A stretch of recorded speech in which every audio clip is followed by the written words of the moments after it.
नमस्कार, बहुत स्वागत है आप सभी का बीट डायबिटीज में। मैं हूं आपके साथ भावना शर्मा। डायबिटीज दुनिया की सबसे ज्यादा होने वाली बीमारियों में से एक है। भारत में ही करोड़ों लोग इस बीमारी से जूझ रहे हैं। इस बीमारी के मुख्य कारण खराब lifestyle, junk food, hormonal imbalance और हेरिडिटरी है। डायबिटीज के कई लक्षण हैं, जैसे कि प्यास ज्यादा लगना, थकान महसूस होना, बार बार पेशाब आना और वेट लॉस या वेट गेन होना। कैसे बचा जा सकता है इससे, ये समझने के लिए हमारे साथ स्टूडियो में मौजूद रहेंगे doctor Nikhil Tandon, professor and head department of endocrinology and metabolism, AIIMS New Delhi. साथ ही हमारे साथ जुड़ेंगे doctor Subhash K Wangnoo, senior consultant endocrinologist, Indraprastha Apollo hospitals, Delhi. आप दोनों का बहुत स्वागत है कार्यक्रम में।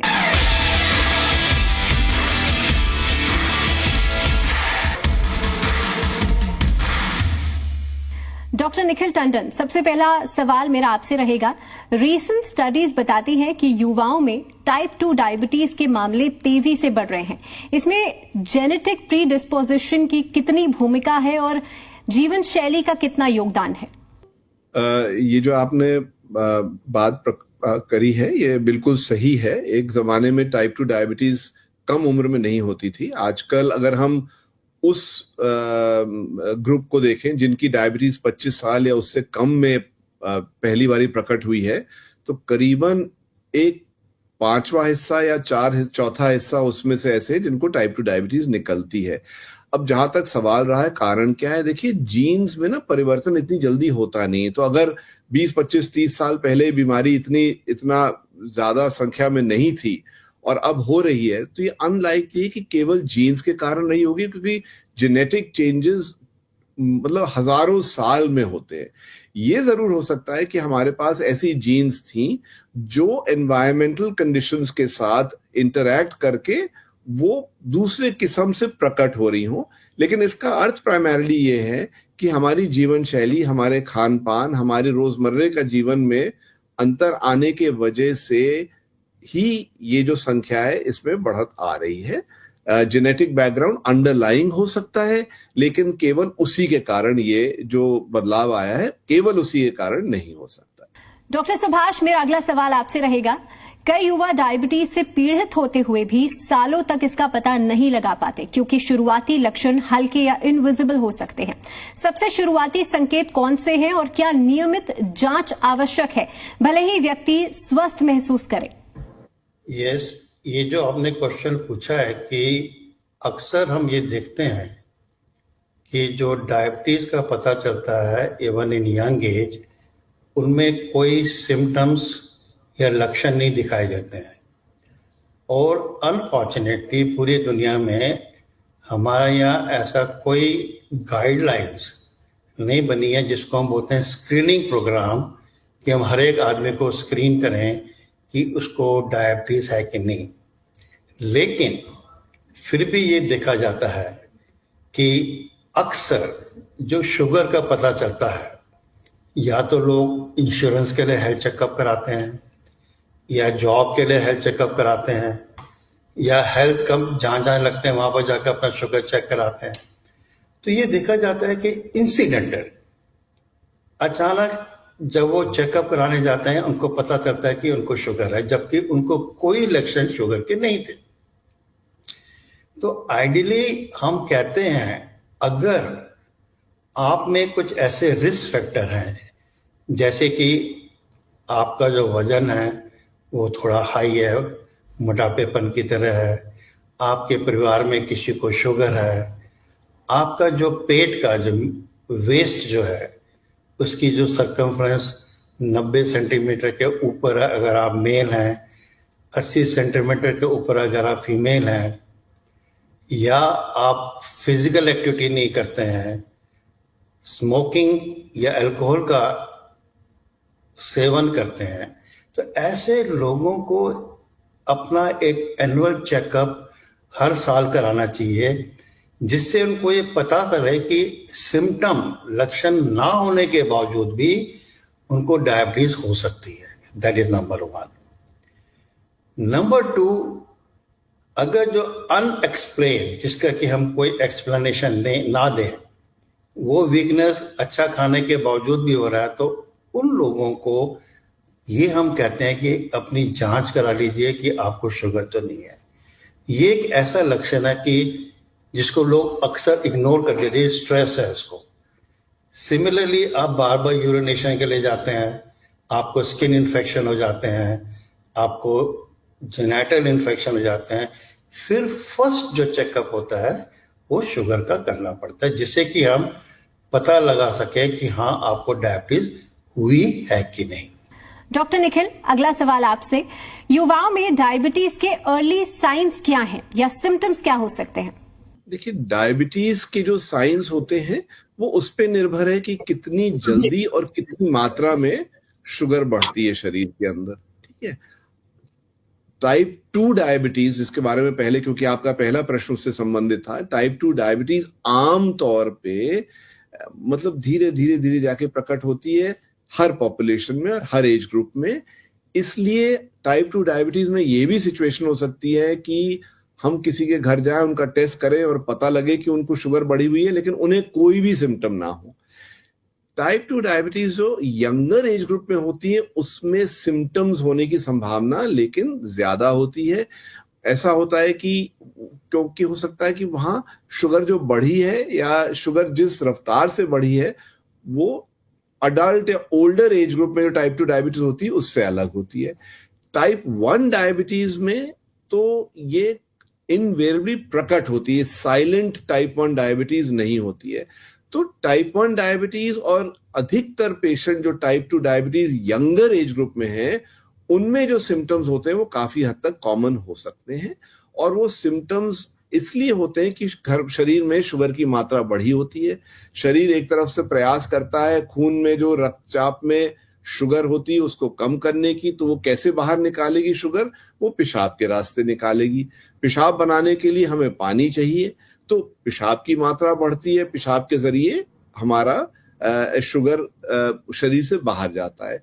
उसी तरह से क्योंकि शरीर में उस शुगर की मात्रा बढ़ रही है लेकिन उसका प्रयोग नहीं हो पा रहा है सेल्स में, ऑर्गन्स में, तो वो ऑर्गन्स बहुत शुगर होने के बावजूद भी उनको भूख लगती है। तो शरीर में इंसान को भी भूख लगनी शुरू हो जाती है, क्योंकि अजीब सी बात है, वैसे तो शुगर बढ़ी हुई है लेकिन वो शुगर का प्रयोग नहीं हो पा रहा है, इसलिए भूख भी बढ़ सकती है। और इतना सब होने के बावजूद क्योंकि वो ऊर्जा शरीर में इस्तेमाल नहीं हो पा रही तो वजन कम हो सकता है। तो वजन घटना, प्यास लगना, भूख लगना, बार बार पेशाब आना, ये तो हमारे स्टैंडर्ड लक्षण है।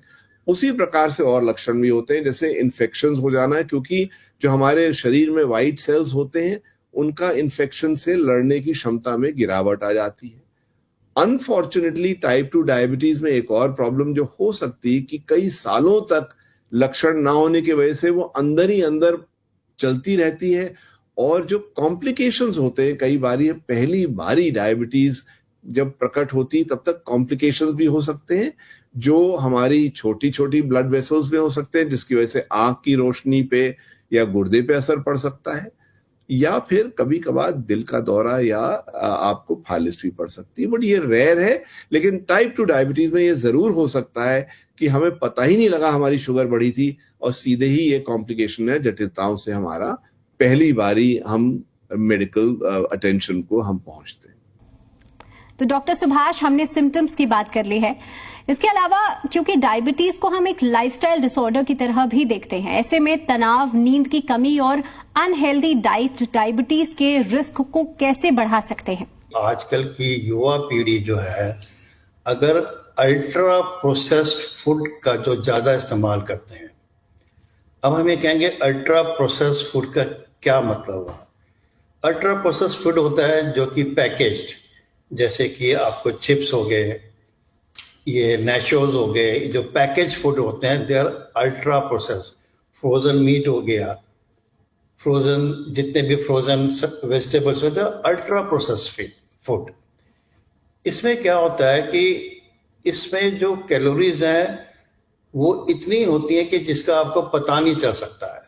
आप छोटे बच्चों को देखेंगे 2-2, 3-3 पैकेट जो है नेचोस की और चिप्स के वो खा जाएंगे।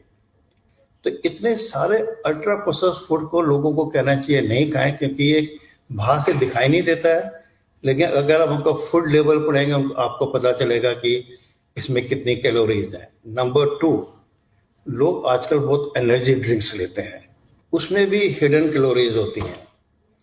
तो कहने का मतलब है ready to eat food, and ये जो है ये because of the current generation को टाइम नहीं मिलता, पेरेंट्स को टाइम नहीं मिलता उनको हेल्दी डाइट बनाए, इससे जो कैलोरीज मिलती हैं उससे बहुत ज़्यादा इंसुलिन का एक्शन कम हो जाता है, इंसुलिन रेजिस्टेंस हो जाता है। स्लीप, अगर आपकी स्लीप डिस्टर्ब्ड हो, आप अक्सर ये देखते हैं कि जो नाइट शिफ्टर्स जो लोग होते हैं, जो नाइट में शिफ्ट में काम करते हैं, वो देखते हैं वो लेट नाइट मंचिंग करते रहते हैं, चिप्स खाएंगे, कुछ खाएंगे, लेट नाइट मंचिंग करते रहते हैं, वो उनका वेट बढ़ जाता है। हमारे यहाँ अक्सर जो भी पेशेंट आते हैं हम पूछते हैं कि जी हमारा नाइट शिफ्ट होता है तो इसलिए हमारा वेट बढ़ रहा है क्योंकि लेट नाइट मंचिंग होती है। और ना सोने से क्या होता है कि जब आपका स्लीप साइकिल उल्टा हो जाए, रात भर जगे रहे, दिन भर सोते रहेंगे, जो कुछ हार्मोन्स बॉडी में बनते हैं वो भी उल्टे बनने शुरू हो जाएंगे। वो जो हार्मोन है वो इंसुलिन रेजिस्टेंस पैदा करते हैं, जिससे कि फैट डिपॉजिट होता है, और वो जो फैट होता है वो बैड फैट होता है, वो डिपॉजिट होता है अराउंड द स्टमक, जिसको हम बोलते हैं बैड मेटाबॉलिक फैट। तो sleep cycle, regular sleep cycle बहुत ही जरूरी है आपके बॉडी वेट को मेंटेन करने के लिए। तो डॉक्टर निखिल, लगातार हम चर्चा तो कर ही रहे हैं कि कैसे डायबिटीज से बचा जा सकता है। ऐसे में तनाव या लाइफस्टाइल एक अहम भूमिका निभाता है। युवा वर्ग में तनाव, चिंता और बर्नआउट आम हो गए हैं।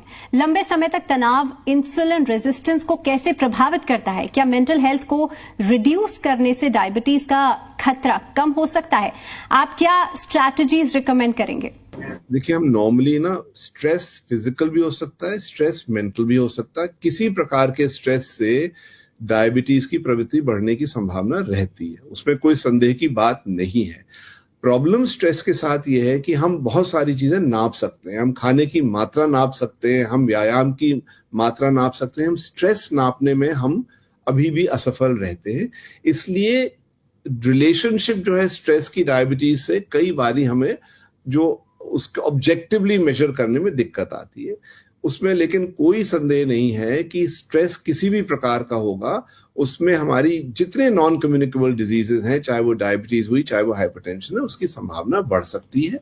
और इसलिए ना केवल फिजिकल एक्सरसाइज की आवश्यकता होती है, हमें ये प्रयास करना भी जरूरी है कि हम स्ट्रेस रिडक्शन, चाहे वो योगा से हो, चाहे वो मेडिटेशन से हो, चाहे वो कोई भी तरीका अपनाए इंसान, वो करके हमें अपना स्ट्रेस लेवल्स कम करना आवश्यक रहता है। डॉक्टर सुभाष, अगला सवाल आपसे।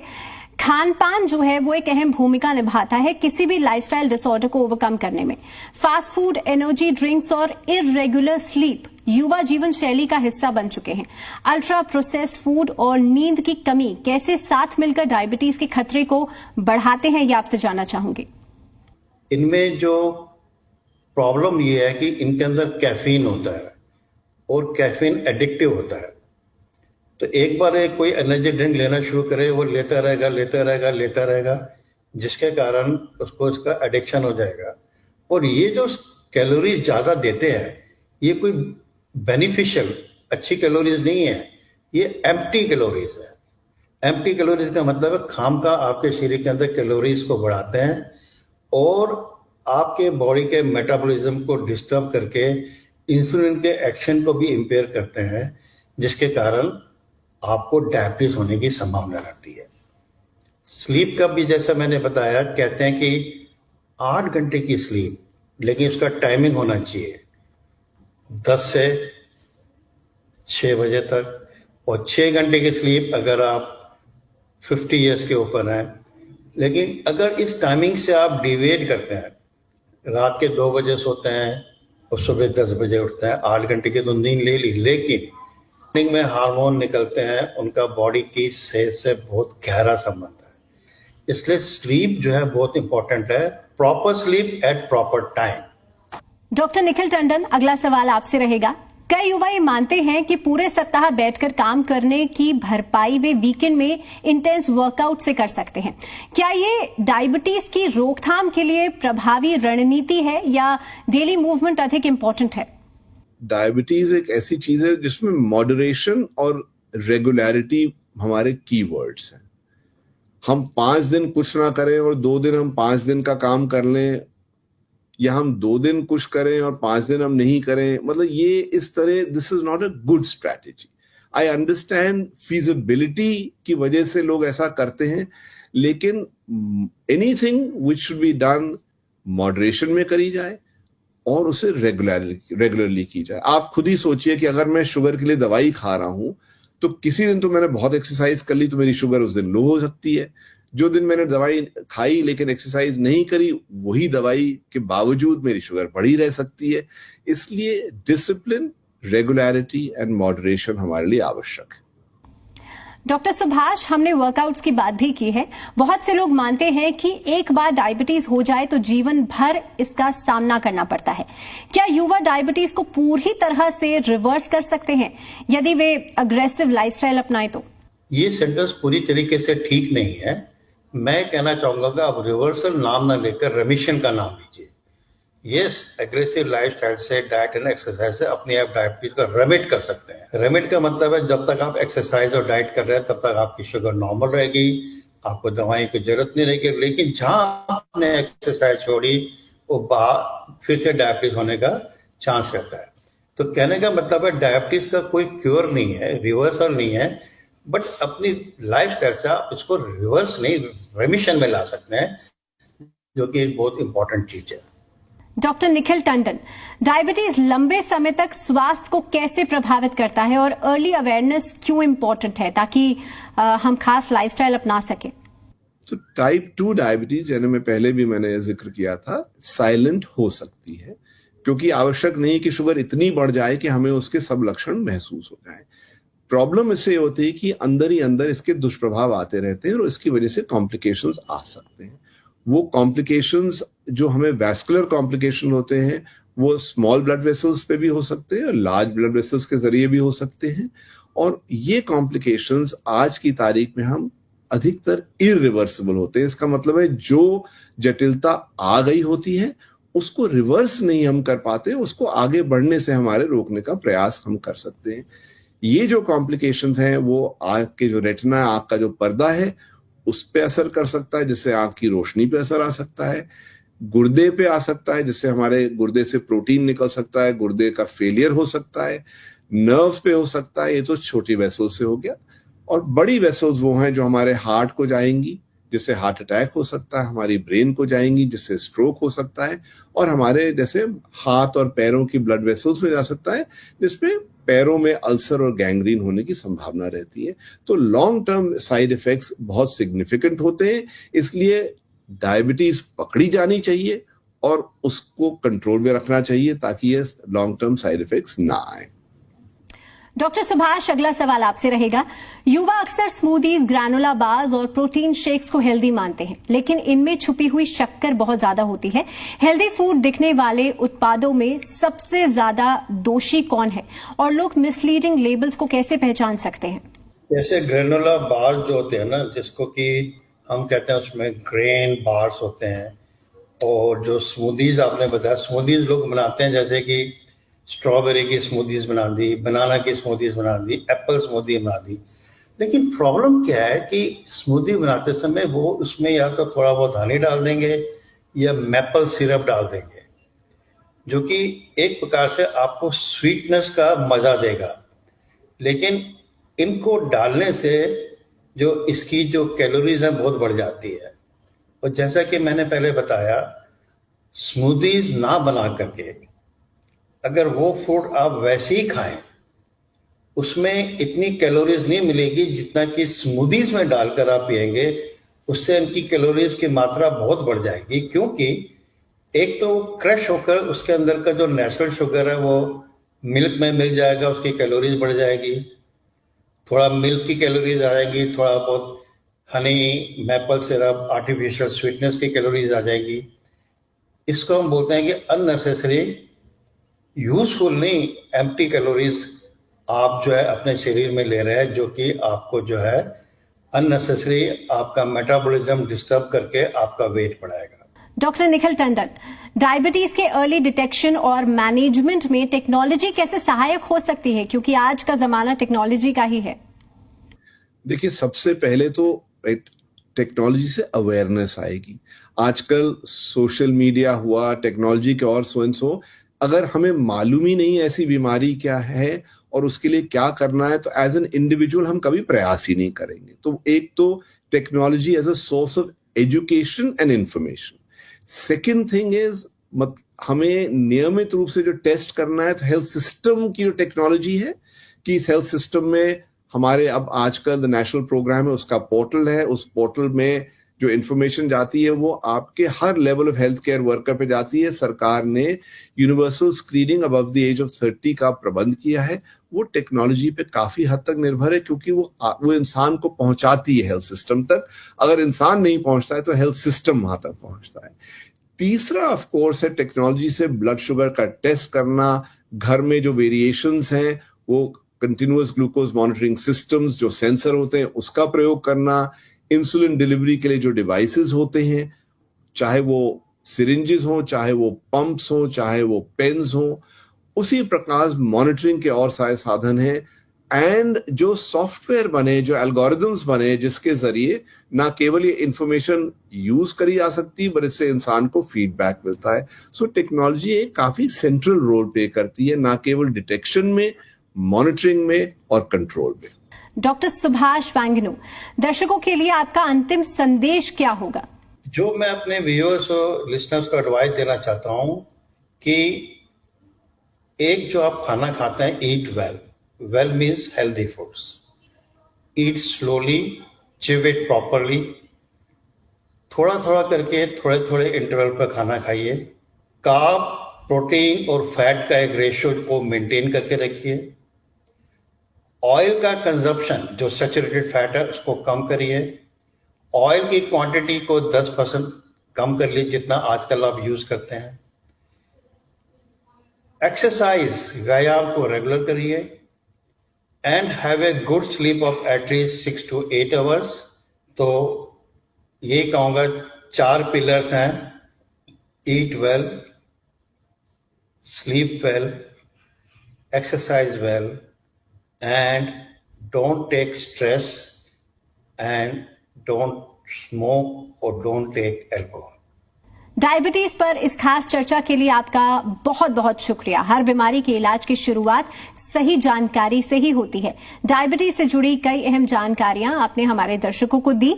उम्मीद है सभी डॉक्टर्स के बताए इन लक्षणों को पहचानेंगे और अपना खास ख्याल रखेंगे, ताकि डायबिटीज से बचा जा सके और एक तंदुरुस्त जीवन आप अपना सके। उम्मीद है इस खास शो के जरिए डायबिटीज से जुड़े हर सवाल का जवाब आपको मिल गया होगा। जुड़े रहने के लिए शुक्रिया। फिलहाल दीजिए इजाजत। नमस्कार।